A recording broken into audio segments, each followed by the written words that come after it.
Amanda, welcome to the show. Thank you for having me. Yeah, very excited to have you. We were just chatting about this, but you're planning a move to Miami soon.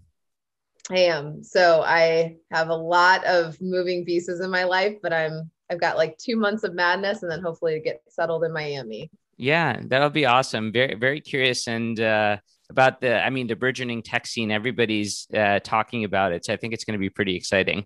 It's crazy down there. Like I go for about a week every single month just to keep plugged into the community. And everyone is excited to just introduce you to someone they know. Or I mean, Twitter, you watch it, somebody's like, I'm coming to Miami, who should I talk to? And it's like 60 DMs get sent. Wow, So that's it's crazy. really fun. You know that thing that you just said, which is, I like to go in there just to get plugged in or get recharged. I mean, that's what I would say about Silicon Valley. So it's interesting that the narrative is shifting. Um, so there's a lot that we want to talk to you about today. You've obviously had an extensive leadership career. Companies like Availander, Exo Group, The Knot. And today, you're the founder of House of Wise and also spend some time with Teal. But before we dive in and talk a little bit about the more recent experience, I wanted to start by asking you who has been your favorite or most memorable boss? So this is kind of not a direct boss, but the person that's been most impactful on my life was actually my guidance counselor in high school Oh, because wow. yeah, I went to a really small school and like in middle of nowhere. I grew up on a farm. Town is 800 people, and I school was really boring for me because it was not there's no AP classes, there was nothing. And so he would pull me out of class when I was just bored out of my mind and let me, his name is Mr. Bucher, but everybody called him Mr. B. And he saw my potential and gave me a clear idea of what thinking outside of the box looked like. And so I started coming up with ideas to make the school better instead of going to class. And I think that was just really impactful for me to understand that there are no like constructs of what a job is. Like technically in school, your job is to go into the classroom, sit there until the bell rings for you to go to the next classroom. And all of a sudden, this was the first time that I was being presented with an idea that what I'm being told is not actually true. And so I think I carried that through a lot of my adult jobs, that even though my job definition fits into this box, that doesn't mean I can't ask or start solving problems that happen over here or here. And that was a big part of kind of who I am. Wow, what a great lesson to learn and so early on. That's amazing. And so then I have to ask you, so when was the first time that you started to lead a team yourself? Well, I think leading and managing and influencing all have nuance to it, because you can lead people that don't directly report to you. And so it's nuance that people don't understand, like that whole idea of influencing without authority. You can get people to do things you want to do, even if you aren't their direct manager. But I started managing people really not until later in my career when I started my first company. Everything up until that point was influencing without authority. Like at Ernst and Young, I was managing the Entrepreneur of the Year program and some tax marketing stuff where you have to get people to work with you and think about things together, but you're not their boss. Like they're accountants and partners, and you just have to tell them what to do. But my first management experience was when I started my first company, Availander, back in 2011. And started having like engineers that reported to me, and that was drinking through a fire hose, because now I'm doing stuff functionally that I had never touched before, like tech products. And I was managing people and different emotional needs, etc. Yeah, no, that's super interesting. And so I have to ask you when, thinking back to that time, What was an early mistake or something that you would say that you try not to do as much today? Oh my God, so many. When you first start managing, I think people are really hard on themselves because they think that they're supposed to like get it right. And a lot of just growth is just learning by mistakes. Couple of things that pop out are one, not understanding how my personal needs play into my management style. And what I mean by that is like whenever I take these like corporate personal needs assessments, I have a high need for like attention and control. And attention just means like being recognized for your work, but also a desire to be liked.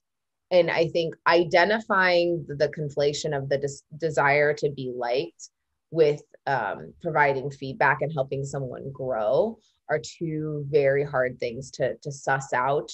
And so I would like, I remember there's this story that pops into my head where I had someone who was older than me who I managed, and I really, really liked her as a human and a friend. And trying to keep her and I's relationship close while also needing her to just, grow and do better in her role. So I think that that's like number one is understanding those two dynamics at play, and then oversharing. So I am a transparent human. Like I love sharing my life experiences with people, but I think in the workplace, understanding like you kind of have to be an umbrella for your team sometimes where you're shielding them from the chaos that's happening above and knowing how much to control while still letting them feel in the loop and motivated. That was hard for me in the beginning too, because I just wanted to share all the like sausage making that was going into certain things, or even sharing like, I really think you can get a promotion. Like, I think I can push it through. And then you learn as a manager all the dynamics of promotion cycles at big companies and like how it depends on how much budget there is total and all that stuff that I didn't know. And so you have to be careful of what you don't know and how much you share, because in the absence of information, there is someone will create it. And so that is just corporate 101, where when people don't have enough information, they'll create their own. And so if you only give them two puzzle pieces, they're going to fill out the rest in their head. And so sometimes it's better not to even start the puzzle until you can give them all of the pieces. Yeah, I think that makes a lot of sense. So how did you start to balance that? Like, how did you figure out what kind of information you would share and what information you wouldn't share? Like, how did you hold yourself from being as transparent? Well, I think stepping back for a second, the way I learned to approach managing a human in a team is understanding the goals and making sure that everything lined up to meet those goals. And so getting my operating rhythm down trickled down to everything, because then you're measuring on, does this thing align, does this piece of information align with them to hit their goals that's bound up to this larger goal and North Star kind of strategy for the company.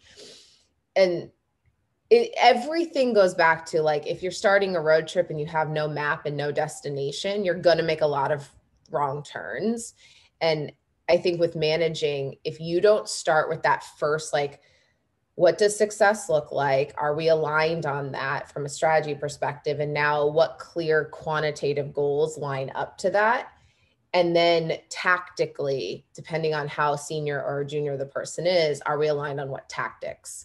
And then it makes one-on-one so much easier. You're not like veering off the course, and you're so zoned in on, is this person achieving their goals or not? And are we like removing roadblocks for them to get to those goals? And if something that I'm about to say is actually a distraction from them hitting those goals and the tactics, not additive, then I don't need to share. Right. Yeah, I think that makes a lot of sense, and it's actually a perfect segue into something that I wanted to ask you next, which is just the something that you called the most undervalued characteristic of a leader, which is clarity. You've said that unclear feedback, expectations, and management breeds chaos. Clarity creates coordination and collaboration and cross-functional alignment. What does clarity look like? Like what's an example of like something that you would think would be clear, or another time where you've been involved in something that it wasn't clear and the outcomes have been different as a result? Yeah. So, I mean, clarity breeds into everything from role definition. Like somebody joins the team and they're like, oh, they're working on social. And you didn't clarify like exactly what part of social they're responsible for or what their goals are. And so when someone joins our team, now that at House of Wise, we're still young, we're only 4 months old, but our team's up to about 10. And when someone joins, it's like here's what their success looks like, and here are the things that they might touch to do that. But a great example is if you've ever been in a meeting and you're talking about a campaign or a project and everybody's throwing out ideas like, hey, maybe we could do this, or we could send this email, or we could put this on social, or, oh, we should really talk to this partner. And it's a lot of we talk. And then everybody leaves, everybody feels really good about that meeting. And then everybody leaves and they're like, I don't know who's doing what. And I don't know who's really responsible for this campaign because we all have parts of it. And so at the Knot, we really honed in on this idea of a DRI, a directly responsible individual. And for every single campaign or project or even OKR, there is a DRI for it. So that person doesn't have to do all the work, but they're responsible for that project or that campaign. And so they're the one that's going to make sure that everybody's doing their job to keep hitting that goal, whatever the next milestone is and the ultimate goal that's assigned to that project. Without that kind of air traffic controller, the plane might not get off the ground, or it's going to run into something else. And that allows you to like really, really hone in on how much workload someone has, like how many DRI are they DRI of a few projects, et cetera. But I think that's a great example of clarity. Yeah, I mean, one thing that you said was real. I like the language that you use, which is when you start to hear a lot of we talk. It's very interesting, right? We like it basically means nobody's accountable. I think Yeah. that's super interesting. And then you also said that you walk away, everyone feels good, Yeah. which They're is like, like, yeah, that was like a great conversation. And then they get back to and they're like, wait, is so-and-so working on this? And then all of a sudden it's just my whole life is about efficiency. Like I have 3 kids, I'm homeschooling them right now. Like I don't have time for following up after a meeting to triple check if you're sending that email or I'm sending that email. So I think that's why I think COVID helped us get better at like operational excellence of you have to be so clear now of who's doing what and recaps after a call and even just more asynchronous work. Like I would much rather send an email ahead of time that's like, a TLDR, but like who's doing what, here's the goal, and start assigning out project plans to people and then putting a touch base on for 20 minutes to say, come if you have questions, otherwise you have your deadline. This idea of like what by when is a really good like frame, like what do you need and by when, so it's very clear. And so we do what by when's a lot. I like that phrase too. What by when makes a lot of sense. What about clear feedback? Like, what's an example? And maybe this touches back to what you were talking about earlier, where you were saying that like this desire to be liked, and I wonder if that maybe comes into it. What does clear feedback look like? Like, what should people really consider when trying to deliver clear feedback? Well, hopefully everybody that's listening to this knows, like, if you're going to fire someone, right, it should never, ever, ever be a surprise. And so if you have that, if it all goes back to that foundation of like, what is their goal and what are they doing? So OKRs, what's the objective and what's the key result? Meaning, okay, I want to grow the brand's awareness as measured by PR impressions, social impressions, and, X amount of email open rates or something like that, whatever it is, or site impressions.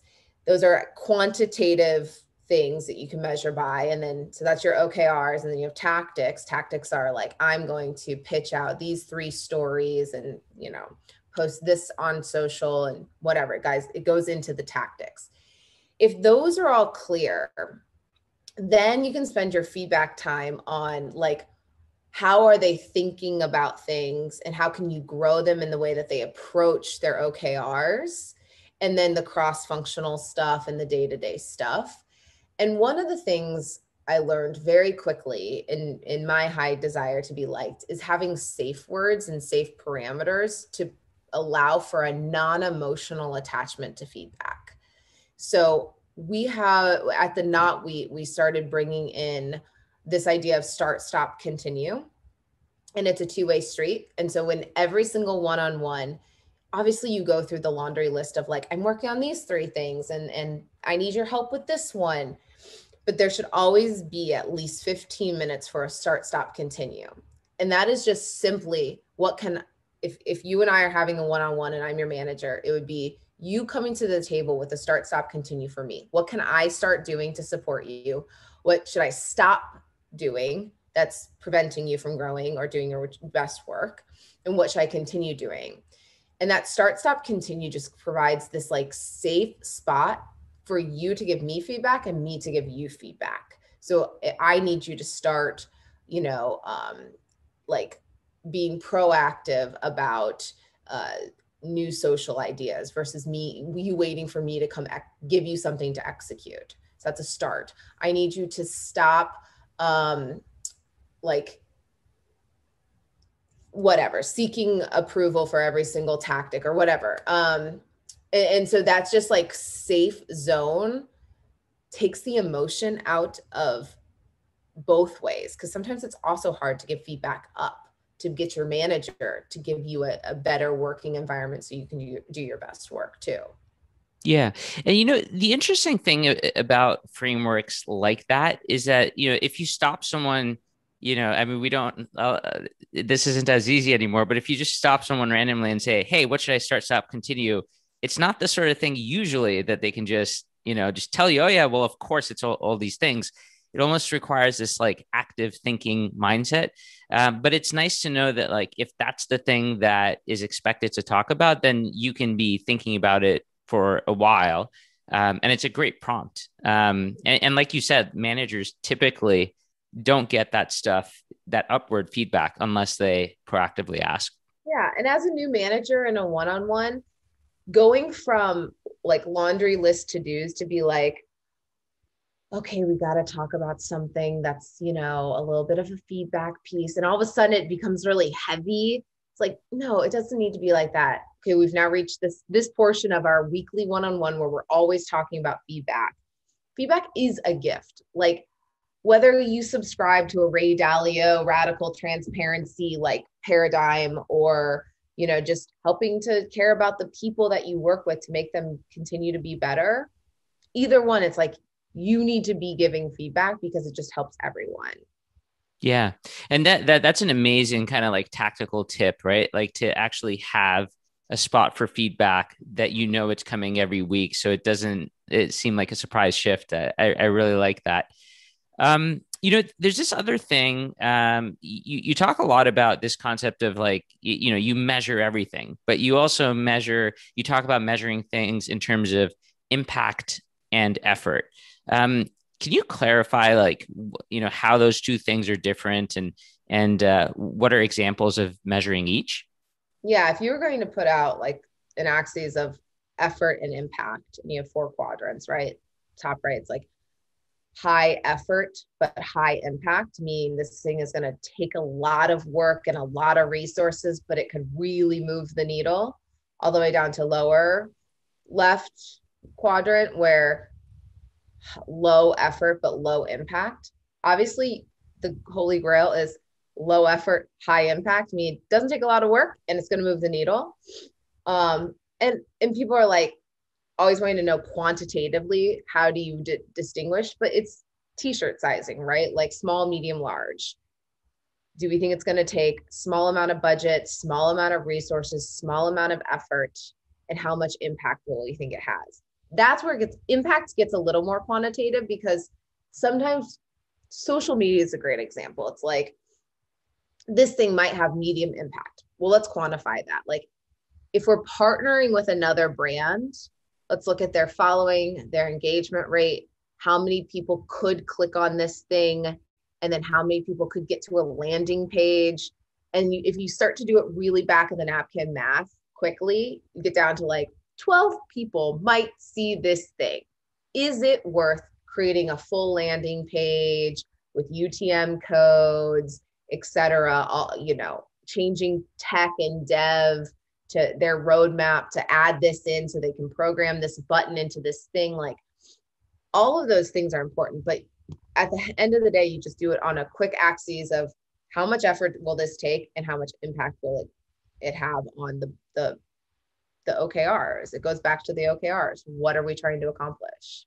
Yeah, like that. And I think that fits very nicely into this concept of ruthless prioritization. Like it sounds like it's a really good framework to figure out what to spend your time on. And I guess, like, where else does that apply? Like, I assume you apply that to more than just marketing campaigns.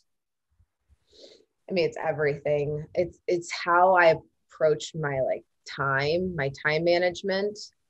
Email is the worst use of your time. Like, when you are just sitting in your email inbox playing defense, where it's like people are emailing you. I ruthlessly prioritize how I approach my days. And usually that means no meetings before 11:30.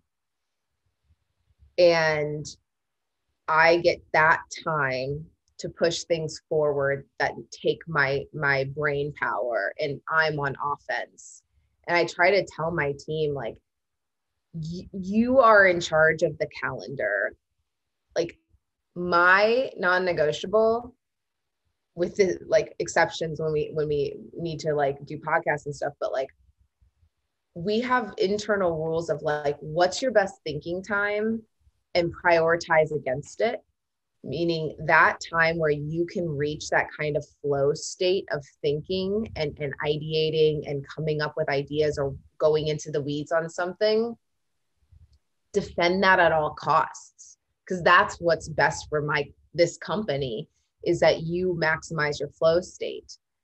If you've ever seen those charts of an engineer's calendar, 3 meetings in an engineer's calendar basically is the idea of losing 2 days or something of productivity for them, because they cannot get into their flow state. And meetings, I think of meetings the same way for anybody. And so we do very little meetings at our company, because I want more people feeling like they're in their flow state. And so that means prioritization of, does this meeting need to happen? I know it's a meme. Could this meeting have been an email? But it's a meme for a reason. Did that meeting, and I think we're going to talk about this, but did that meeting have an outcome associated with it? I loved my old boss at the Knot. He came from Google, Mike Stibe. He's now over at Artsy. And he came up with this idea. I don't know if he came up with it, but I'll give him the credit. But this idea of a 1-slide presentation / meeting. If you're calling a meeting and you're just looking for approval on something, and I apologize, I swear the garbage truck every Tuesday comes while I'm doing a podcast, but it's real life. And it literally never ceases to amaze me that every Tuesday it's while I'm on a podcast. This idea of this 1-slide meeting, because how many times I've been in a meeting where the person is trying to pitch me on their idea, and they spend 35 minutes telling me why and how they got to, and other examples of it, when I have enough context that if they would have just said, in order for us to reach our social goals, we want to do this strategy and we need this resource to execute it. And if I agreed with all of that, I would have just said, yep, we're good, go forth, conquer. but we spent 45 minutes on them trying to sell me on something. And so Mike had this idea where one slide meeting with an appendix. And so if I have to ask questions like, here's your recommendation for this thing, and I'm like, oh, can you give me a little bit of context on this, and this? They can go to the appendix. But so many times people just agree with what your recommendation is. And that meeting could have been 5 minutes and everybody goes back to whatever they need to do. Yeah, that's a super interesting concept. There's a bunch of stuff that I do want to dig in on, and just wanted to start with this prioritization. Super tactically speaking, when do you prioritize? Like, is it I know some people have a Sunday night ritual, or do you do it in the morning? Do you do it the night before each day? Just walk us through your routine of how do you figure out how to spend your time? The night before, or for me, it's not the night, it's like at 4:45 before I log off, because I have 3 kids. And so from 5 to 8 is like kid time. And then I am downward sloping to my 9 p.m. bedtime. So by 4:45, I'm putting together a list of 3 things I need to push forward the next day. They're not like really granular to-dos. It's like, think about new packaging designs and specs. That is like a meaty thing that like I'm going to need an hour and a half for, but I'll come up with 2 to 3 things that the next day during my blocked off time, from sometimes it's like 8:30 to 11:30 is like my block of flow state time. And that's what I do during that time. I also, on days where my emails have backed up, I use my 5 a.m. to like 7:30 when the kids wake up. That's just emails, getting ahead of it, getting all the things out while people are sleeping. So it's not you get a ping back and you feel like responsible for responding to them. I do that during like 5 to 7 a.m. And then my flow state 8:30 to 11:30. And then from 11:30 to 4 is all just meetings, being on other people's calendars and timelines and projects. And then, yeah. And then I get a workout in and then back to the kids. Cool. No, that sounds thanks for sharing that. I mean, that sounds very regimented, but I like it. You also you're taking into consideration your almost like emotional energy at various places to figure out to plug in the right thing in the right place. It's interesting. You talk about you don't want to be sending emails when other people are also awake. I highly agree with this. One of the things that I found myself doing is I don't want to get responses because I want to get as close as possible to inbox zero. So I'll schedule the sends and I'll say send it when they're sleeping. Yeah. Yeah, no, that makes a lot of sense. So let's talk about this meeting hygiene concept then. So you talked about like the one slide meeting. I think that makes a lot of sense. Are there other things that you do that kind of like result in better meetings, or like how do you know that a meeting is going to be good, and like what are things to watch out for? I stopped going to meetings if there wasn't an agenda and there was no optional attendees. And I think optional attendees are really, really important, because it's like, not everybody needs to be in this meeting, but sometimes people need to know it's happening so that they can follow up with the right person afterwards. So once I got senior enough in my like career where my schedule was bonkers, I truly would not go. And if they needed me, then that was on them. And I would say, oh, I didn't see an agenda and why I needed to be there. So that was like tough love, but also just so important to people. And I started to say to my team, like, hey, there's no agenda. You don't have to go to the meeting, because all of a sudden it makes people realize that they are responsible. If you put a meeting on someone's calendar, that is a costly hour for the company, because not only are you not doing work, but now 2 people are sitting in a meeting, or 20 people. One time, we calculated the cost of this like 90-minute brainstorm session that was put on. Of if you calculate everybody's hourly rate and you added it up, because they had included executives and managers plus their direct reports, and then added an opportunity cost of like what work they could have moved forward, it's like that was a $30,000 meeting. And when you think about that, it's like,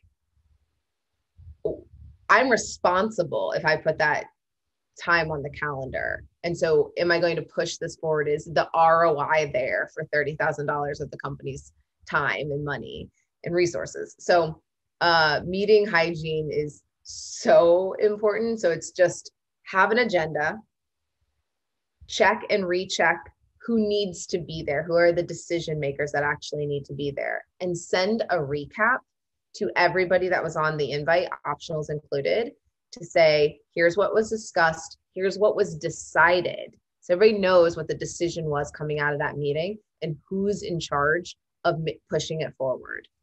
And just keep the information transferred like way more systematically than it normally is. Yeah, and I like that concept of it's almost like a check on whether how thoughtful this organizer has been. Are there any optional attendees? And if they're not, maybe they haven't really. Maybe that's a cause for alarm for you to dig deeper and ask more Yeah. questions. Yeah, I think that makes a lot of sense.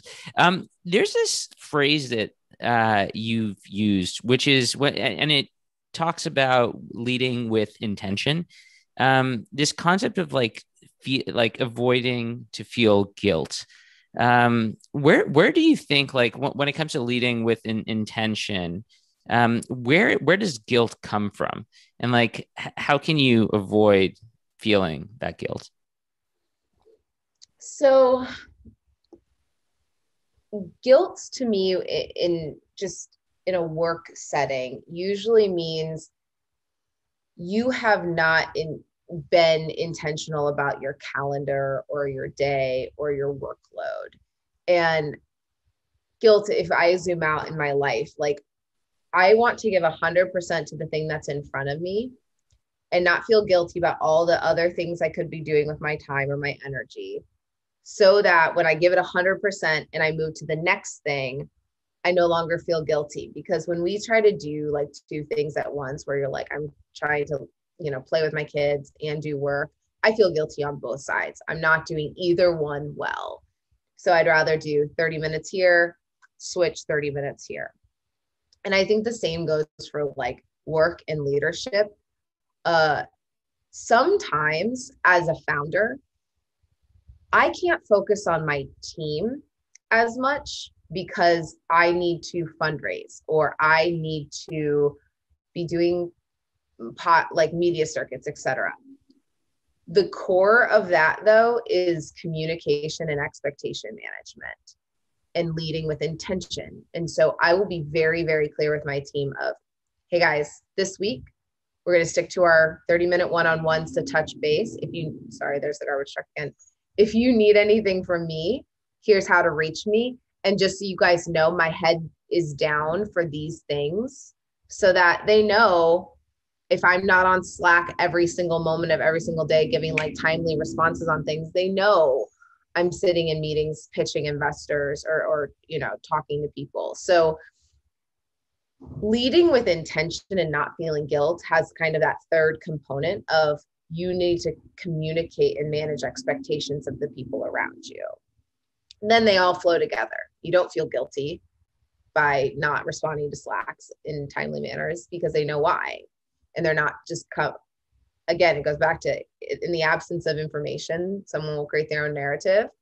People start to say, oh, this person's not responding to me. They must not be working very hard. And thus I don't have to work very hard. And no one cares about this company. No one's like, it spirals so fast in employees' minds. And so just being very, very clear about what you're doing and why it's important, and then not feeling guilty. And yeah.